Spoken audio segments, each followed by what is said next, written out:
Vou apresentar agora o meu trabalho, minha aula de hoje, que tem como tema célula animal e suas partes.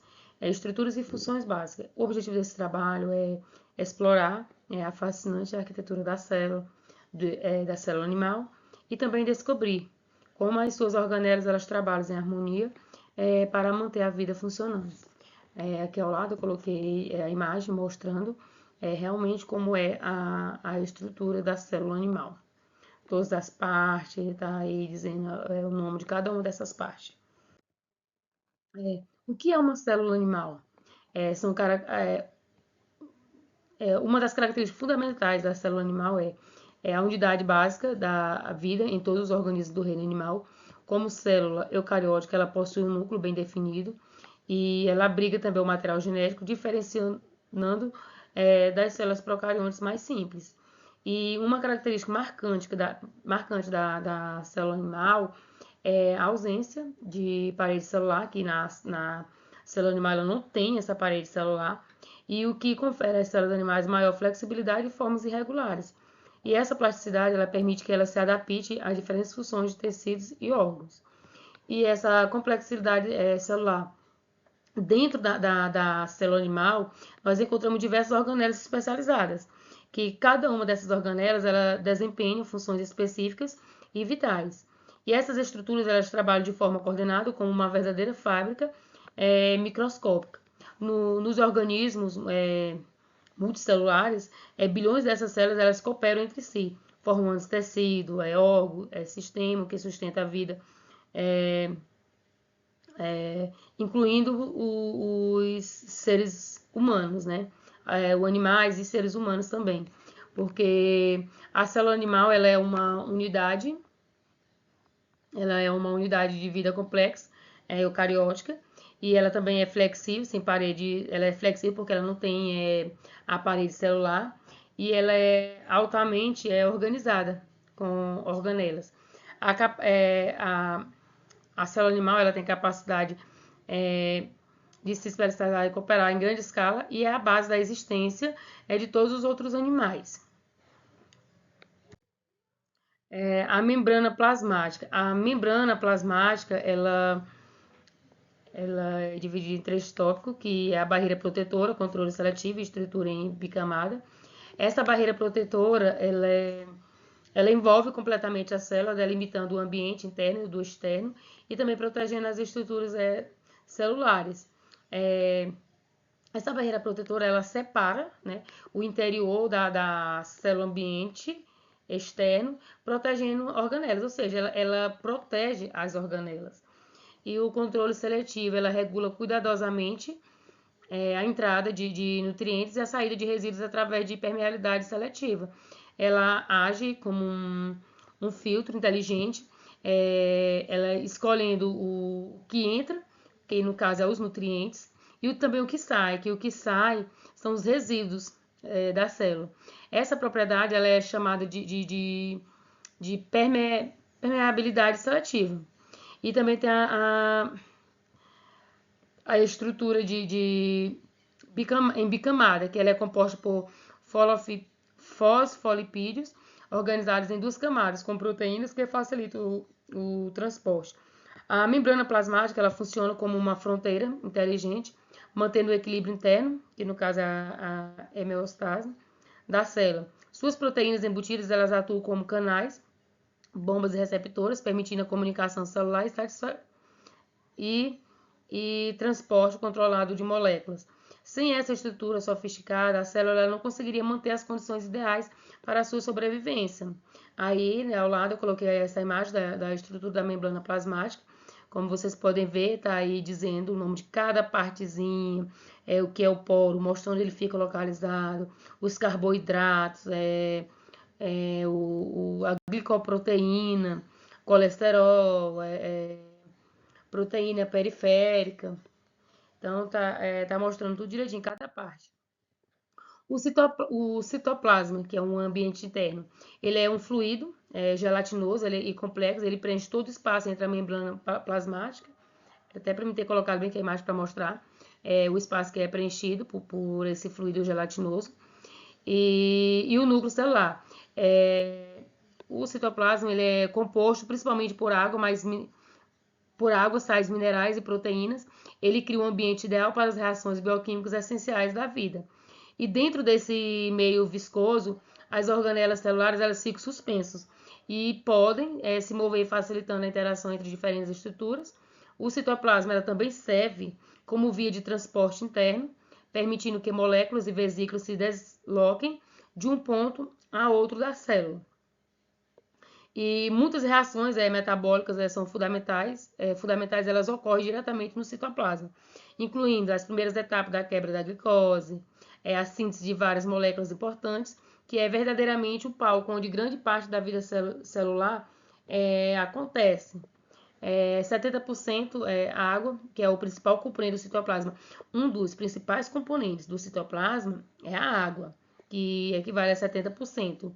E 100% são as reações químicas, que essas reações químicas elas ocorrem no citoplasma simultaneamente.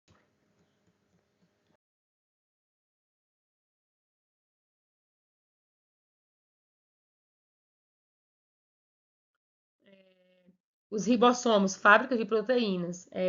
Os ribossomos eles são pequenas estruturas que são compostas pelo DNA e proteínas. E os ribossomos eles são responsáveis pela síntese proteica. Eles leem as instruções do RNA, que é o RNA mensageiro, e eles montam aminoácidos na sequência correta para formar proteínas. E pode existir de duas formas livres no citoplasma, que é produzindo proteínas para uso interno ou aderidos ao retículo endoplasmático, fabricando proteína para exportação ou uso em membranas. E também tem um retículo endoplasmático, que ele pode ser o retículo ele pode ser rugoso, que o rugoso ele é coberto de ribossomos especializados na síntese de proteína que serão secretados ou inseridos em membranas. A sua aparência é granulosa e vem dos ribossomos aderidos. O outro tipo de retículo endoplasmático é o liso, que ele sem ribossomo ele produz lipídios, hormônios, esteroides e ele participa da desintoxicação celular. Também armazena íons de cálcio, importante para a contração muscular. Juntos, os ribossomos e retículo endoplasmático eles formam um sistema interno e produção e processamento de moléculas essenciais, garantindo que a célula e todas as proteínas e lipídios necessários para as suas funções. O complexo de Golgi, o centro de distribuição.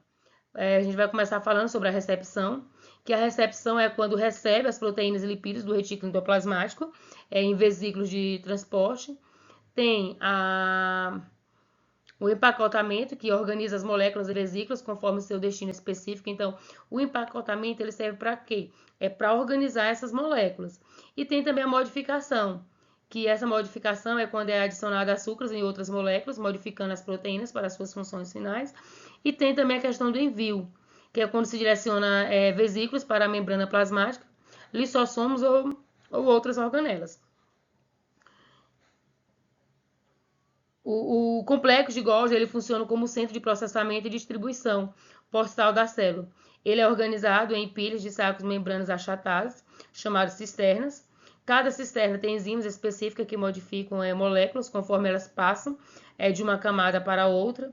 E essa organela ela é fundamental para a secreção celular, que transporta os enzimas digestivos, hormônios e outras substâncias para a célula. Sem o Golgi, a célula não conseguiria distribuir adequadamente suas produções moleculares. As mitocôndrias, as usinas de energia geradas de ATP. As mitocôndrias são responsáveis pela respiração celular, que essa respiração celular é um processo que converte glicose e oxigênio em ATP, que é adenosina e trisfosfato. A moeda energética universal da célula, essa energia ela alimenta todas as atividades celulares, desde o movimento até a síntese de moléculas. E a estrutura mitocondrial ela é altamente especializada, pois ela possui uma dupla membrana,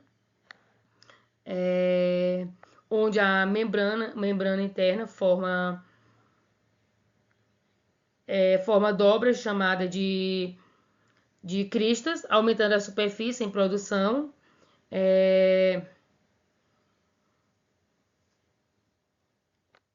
produção de energia. Na matriz mitocondrial ocorrem reações cruciais do metabolismo energético. Uma curiosidade é que as mitocôndrias possuem seu próprio DNA, herdado exclusivamente da mãe, sugerindo que originalmente foram bactérias dependentes que estabelecem a relação simbiótica com células primitivas há já bilhões de anos. Aí eu coloquei que 95% da energia celular ela vem das mitocôndrias. 95% da energia celular ela vem das mitocôndrias e 1000 ou mais mitocôndrias em células. Os lissossomos e centríolos. O sistema de limpeza, eu coloquei a imagem do lissossomo, pode observar aí a membrana, que é essa partezinha aí do lado azul. Tem também as enzimas, que são essas bolas mais escuras, vermelhas são mais escuro. Também tem as proteínas de transporte, que são tipo essas bolinhas que estão ao lado do lissossomo aí. Os lissossomos, eles são pequenas vesículas, repletas de enzimas digestivas poderosas capazes de degradar praticamente qualquer tipo de molécula orgânica. Eles funcionam como um sistema de reciclagem e limpeza da célula. Os centríolos, organizadores da divisão, tá aí ó, um exemplo de centríolo. Eles ocorrem nos protistas animais, vegetais inferiores, ausentes nos vegetais superiores. Célula animal, ela tem um par de centríolos, que são os diplossomos, e eles são localizados no centro celular ou no centrosomo. E a estrutura é 9 grupos de 3 microtúbulos.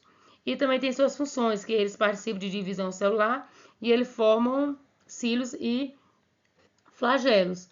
Os centríolos, eles são estruturas que são compostas por microtúbulos e pares perpendiculares fundamentais durante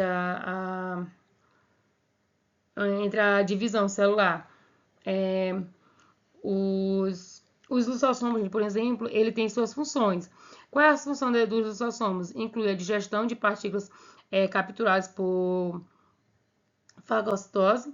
Também tem a reciclagem de organelas. Tem também a destruição de bactérias e vírus invasores. Também tem a quebra de moléculas complexas em componentes reutilizáveis. E a importância das organelas. A célula animal é um sistema notavelmente organizado e eficiente, onde cada organela ela desempenha papel específico e dependente do que garante a vida celular. Cooperação celular são as organelas que não trabalham isoladamente, as organelas elas não trabalham lá isoladamente, mas em perfeita coordenação, compartilhando os produtos, informações em uma rede complexa de interações. As funções vitais das organelas são, junto às organelas, elas garantem crescimento, produção de energia, reprodução, defesa contra patógenos e resposta aos estímulos ambientais. E a base do conhecimento, compreender a estrutura e função da célula animal é fundamental para entender a fisiologia, medicina genética e a própria ciência da vida animal. Então, é importante que se tenha essa base do conhecimento. A célula animal ela é uma unidade fundamental da vida, pois ela compreende sua complexidade e nos permite desvendar os mistérios dos organismos vivos, desde o funcionamento do nosso próprio corpo até o desenvolvimento de tratamentos médicos inovadores. Cada organela ela representa milhões de anos de evolução refinados, processos biológicos de máxima eficiência.